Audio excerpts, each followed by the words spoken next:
बहजतुल Asrar सफ़हा number 132 पर है 132। हज़रत सैयदना अबू अम्र उस्मान और हज़रत सैयदना अबू मोहम्मद अब्दुल हक रहमतुल्लाहि ताला अलैहिमा फरमाते हैं कि हम हुज़ूर सैयदना गौसे आज़म रहमतुल्लाहि ताला अलैहि के दरबार में हाजिर थे। हुज़ूर ने वज़ू करके खड़ा हुए, यानी लकड़ी की बनी हुई चप्पलें पहनी और 2 रकातें पढ़ी।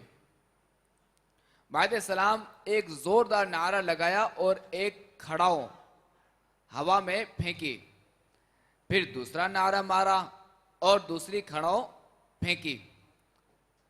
दोनों चप्पलें आनन फानन हमारी निगाहों से गायब हो गईं। फिर कुछ देर तशरीफ फरमा हुए। हेबत के सबब किसी को पूछने की जुर्अत ना हुई। कुछ दिन के बाद अजम से एक काफिला हाजिर बारगाह हुआ और कहा, इन्ना माना लिश्शैख़ नजरा, यानी हमारे पास हुजूर की एक नजर है। हमने हुजूर गौसे पाक रहमतुल्लाहि ताला अलैहि से उस नजर के लेने में इज़्न तलब किया। हुजूर गौसे पाक रहमतुल्लाहि ताला अलैहि ने फरमाया, ले लो।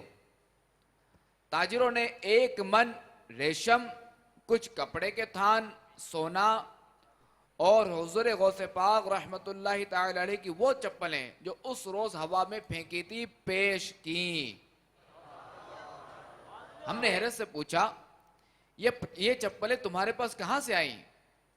तो कहा, हम सफर में थे कि कुछ राहजन यानी डाकू, जिनके 2 अमीर थे, हम पर आ पड़े, हमारे माल लूटे और कुछ आदमी कत्ल किए और एक नाले में तकसीम को उतरे। हमने आपस में कहा, बेहतर हो कि इस वक्त हम हुजूर गौसे आज़म रहमतुल्लाहि ताला अलैहि को याद करें और नजात पाने पर हुजूर रहमतुल्लाहि ताला अलैहि के लिए कुछ माल नजर माने।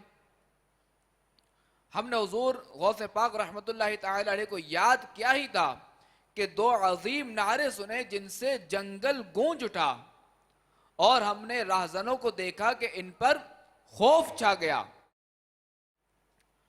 हम समझे कि इन पर कोई और डाकू आ पड़े। ये आकर हमसे बोले, आओ अपना माल ले लो और देखो हम पर क्या मुसीबत पड़ी। हमें अपने दोनों सरदारों के पास ले गए।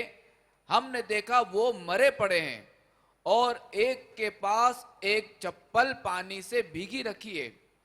फिर डाकुओं ने हमारा सारा माल लौटा दिया।